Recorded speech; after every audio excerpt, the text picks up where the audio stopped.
I had no idea what drill rapping was, but I called my son. He sent me some videos, and it is alarming. At one time, the Bronx was a thriving community. That started to change. Where y'all niggas at, bro? Where y'all Lori Law niggas at? Y'all niggas pissing on my son, Goon War, nigga. Y'all niggas is bugging. You did somebody who died. His name was Rara. Yeah. Before he died, 2 days before he died, he said, I'm gonna kill you when I see you. Look how that worked. These individuals want to get credit for the harm that they're doing. The gangs are accused of operating out of public housing and often stalk their enemies in broad daylight. Why y'all running up Dolly? Why you running? Why y'all running? We are. Welcome back to NTR Sketch. Please be sure to like the video, subscribe to the channel, and always feel free to leave a comment below. Jumping right into the Bronx, RICO's versus the drillers. Allowing music, displaying of guns, violence. We're allowing it to stay on these sites. Probably one of the wildest scenes in rap, period. 7 years ago, there was a huge explosion with Brooklyn Drill. Then the feds started doing gang sweeps, taking everybody down one by one. It got so crazy, you got shootings happening in Times Square involving established rappers. This week's gunfire in Times Square, police have made an arrest. 20-year-old Kumina Elijah of Brooklyn. Since 2017, the NYPD has used facial recognition technology, or FRT, in 22,000 cases. Because there's so many cameras in New York, the internet gets their hands on the footage of their favorite rappers involved in shootouts and moving traffic, stabbings, beatings near delis. I mean, some of the songs that were going viral. Every other line was someone smoking on someone's dead ops. Crews would boast about those same crimes and put them in music videos like they were Easter eggs. You had the city's mayor, Eric Adams, coming out in a press conference wanting to ban drill music, even expanding and investing into different departments that tracks everybody's pages online. Much of that work is done here at the NYPD's Real-Time Crime Center. They're bragging about what they're doing. Society in the Bronx is horrible. Rappers from the Bronx to stop using the music to encourage shootings. I remember in the 90s, kids were throwing fridges off the roofs of the River Park Tower projects in the Bronx. And now the kids from RPT are getting indicted by the dozens on federal racketeering and gang conspiracy charges. Niggas don't care about me my whole life. My only been like 3 months. Like, niggas really forgot about me already. Like, with the government trying to pin them for everything from murder all the way to animal cruelty. Talking about one of the most infamous drill voices in the scene, D-Thang, who was talking shit to a pigeon on an Instagram live stream with his boys, then shooting it dead for 100 viewers. And your little mate's right here. Dog, wait. we about to drill out. You gonna pick him up? I can't look. See, everything in New York was getting done for clout, followers, and numbers. With shootings spiking from 200 all the way to 500 last year. It's all young kids, aged 13 and 15, maneuvering the back alleys and the looping hills in the Bronx, using scooters to carry out hits in a day. This gang conducted wolf pack-like searches throughout the investigation. Now, alright, we're going to the Bronx to understand this story. Get ready to see wild shit. I mean, you got gangs dressing as Squid Games for Halloween, and it's not to go trick-or-treating. For the last 2 summers, Bronx drill was everywhere.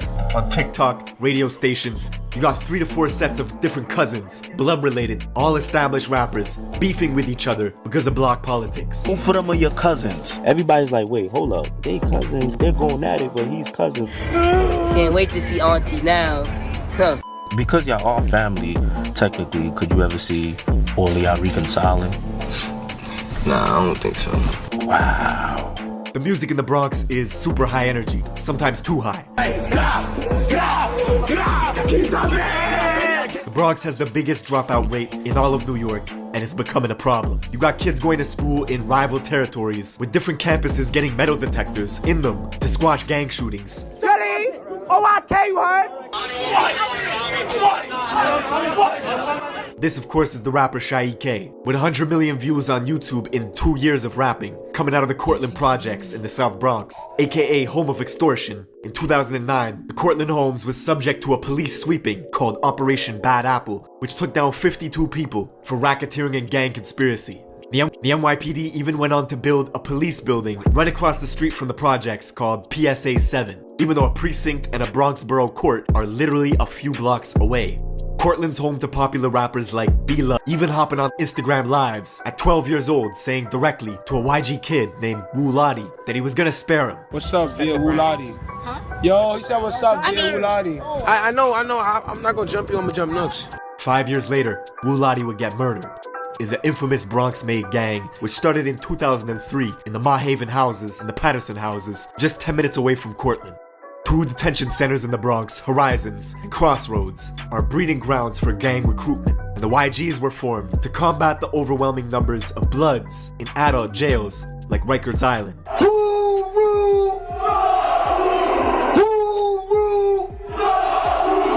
At one point, the YGs had dozens and dozens of different sets, all banging under its umbrella, with all sorts of different hoods spread out throughout the Bronx, forcing other blocks around them to create their own gangs in response to combat the YGs. You can even see this in the classic South Bronx joint, Shot Caller, from French Montana. Video French is surrounded by YGs, and here you can see the leader, Drew Hef, who was killed a few years later at Club Tropicana, beaten on the head with the glass base of a hookah pipe, and when the glass shattered, his ops used a metal rod inside the hookah to continue pounding his head. He'd die in a coma a week later. The youngsters who oppose YGs often cite this event to antagonize them.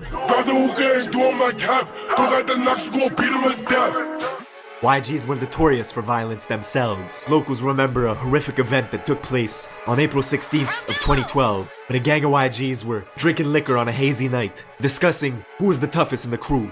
This crew of YGs made a 7-minute walk and stormed their rivals on Cortland Ave. The Cortland buildings were empty, except for one kid, a 16-year-old named Noah Bala, aka Moses, was alone walking. Probably weighed about 90 pounds soaking wet. The YGs chased him, kicked him to the ground, and stomped him to death. Cortland projects hold Noah's name in high regard. Be Love, whose hit song, If You Know You Know, got 16 million views when it was released 2 years ago. He actually confronted the brother of a YG's member that killed Noah outside in front of the Metro Court, as this guy was waiting to be tried for a different murder of another Cortland youth named Yellow. Come across the street. I came to court with it. God, floppy me, throw that up one more time. What the fuck you talking about? The Bronx is so crazy. Dudes will get active in the courts, outside the courts, in front of police. They don't care. Come here, Sean. I'm coming to court tonight. Now, Noah's death is brought up in dozens of drill songs, all to disrespect him and the Cortland projects. Notorious YG rapper D-Thang out of the River Park Towers, a YG stronghold in the West Bronx, made the song Wedgie Man This, Wedgie Man That. In it, D-Thang has a cold-blooded line talking about the beating of Noah. Just watch how he spin like a fidget. If we catch I'll be going like that midget. So Jelly fall back, I'ma clip him. That song is riddled with disses. The title itself sounds funny. Wedgie Man This, Wedgie Man That. It's a direct shot at Sha EK, the rapper from Cortland, who was caught on camera getting a wedgie. Drag him! Yo! Do you like my new song? Wedgie Man this, Wedgie Man that. Wedgie Man this, Wedgie Man that. Now D-Thang's home, RPT, the River Park Towers, alias the Death Towers, encompasses two 44-floor buildings and two 38-story buildings standing over the Harlem River. 8 years ago, the feds took down 20 of their top guys, wiping out the leaders, hiring security guards, and installing cameras to stop people from dealing drugs right outside. Then, the kids took over. One way in, one way out. So this is my brother for life, forever. They continued drug dealing, robbing. The feds were actually finding illegal weapons in the music videos, then tying them to shootings. You got shot, is that true? Yeah, we know. Word of my mother, we know. New York has always had very strict gun laws. People wanted to know how these kids were getting their hands on weapons. Ghost guns, these untraceable firearms made from parts you could purchase online. If you're a child, if you're a convicted felon, you can go online and purchase these parts, get the parts, construct a firearm. Serial numbers, untraceable, no background check, nothing. That is a problem. The feds were tuning into Instagram lives. You could see stuff like rapper D-Thang with his own cousin, K-Flock, flashing out on each other for a live audience. Yeah, Muddy, don't do that, Muddy. Don't do that, Muddy. If I see Stunner, you know I'ma whack him. Fuck that. No, I'ma clash him. Show my energy last time I saw you, Stunner. K-Flock is literally D-Thang's blood cousin, coming from the famous Little Italy part of Central Bronx. K-Flock's own mom pretended in an interview not even to know who D-Thang was. Him and D-Thang are cousins. I don't even know who that thing is. I'm the mom and I'm confirming it. That's nowhere near related to me at all. DOA, or Dead on Arrival, is an allegiance of 5 blocks, all of which are surrounded by YGs and Drillies, a vicious gang of bloods that also oppose K-Flock and his gang DOA. Oh, Sa Flocka, come play. Come play today. You always playing on the internet. I want you to come play today. Now, because the fans knew K-Flock as a crash-out specialist who would film his gang endeavors all for social media, this resulted in all his music getting more and more views. Let me tell y'all what he did, bro. This nigga gonna call me to a mansion party full of hot. Ask KK. Yo, I was there. We was in there, but who was there? That's what I'm saying. Locker in there. Wait a moment, no. Now, this would make his rivals upset and jealous. K-Flock would bring them into Instagram lives just to argue with them. Bro, y'all over scariness. I was following y'all. You never did nothing to me though. Really never did nothing to me. That kid he was talking shit to is Rajiz, a YG member from the 800 block, literally a 15-minute walk away from K-Flock's hood. Now, just 2 weeks after they had that argument on live, this YG kid Rajiz would preview a track called Real Facts, where he was going after K-Flock. Hey yo, kicking out less with the facts. Anytime that they throw out through backs, he blew you a K, you ain't smoking on Mac. The feds were catching these same YG kids on surveillance cameras, carjacking Toyota Camrys, Mercedes Benzes, even robbing someone at gunpoint. A month later, on July 11th, those same YG goons were hunting in DOA territory, K-Flock's neighborhood. They only had to drive 6 minutes before stumbling upon a 13-year-old kid named J-Rip, who looked up to K-Flock with huge admiration. One kid hopped out of a black Honda Accord that had 3 orange racing stripes on its hood. The kid aimed his pistol, unloading into J-Rip, who stumbled into this cafe, Angels, bled out, and died in front of customers. The same cafe, Angels, where K-Flock and Shaike were hanging out on a live stream a few months ago, right across the street from K-Flock's apartment. Word to the God. Don't slide. Don't try to go like doing some stupid shit.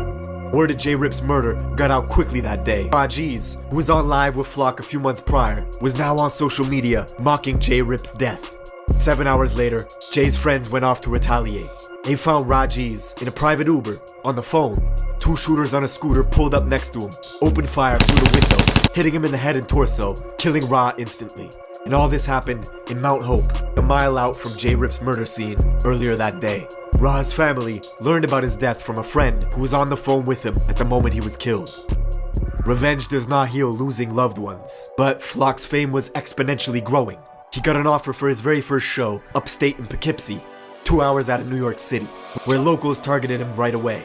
5 people were found shot, 1 stabbed, right outside the club Revel 32, as security at the venue scrambled, turning his tour bus into a makeshift ambulance, transporting victims to the hospital. The tour bus got shot up as well, because the people that were doing the shooting thought the K-Flock was inside it. Most of these victims were occupants of a private bus that had been identified as being in multiple locations here in the city of Poughkeepsie. But he managed to escape unharmed. The next day, K-Flock would pop out at Rolling Loud, New York for a surprise performance. With the surprise performance, the next stars in New York, K-Flock and B-Love. But he got into a brawl with another Bronx artist as their entourages clashed, thus banning Flock from the festival for life.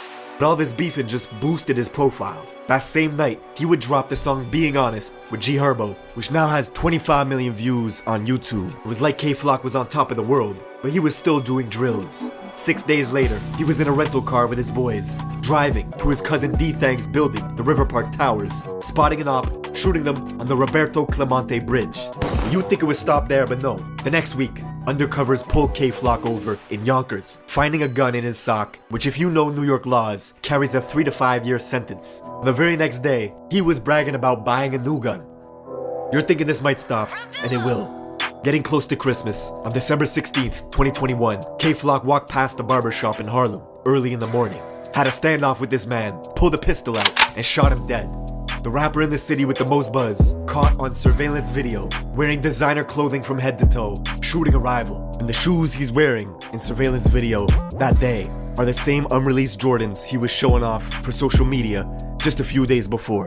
The craziest part is the guy Flock's booked for killing comes from a set in Harlem that have the same enemies that K-Flock has. Geographically, they have the same rivals. They both beef with YGs and Drillies.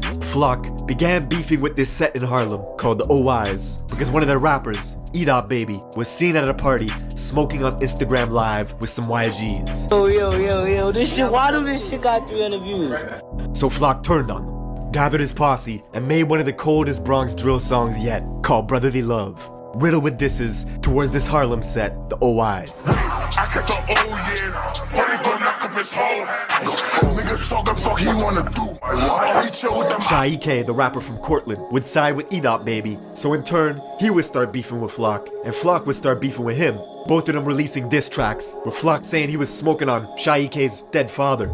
Free Flock.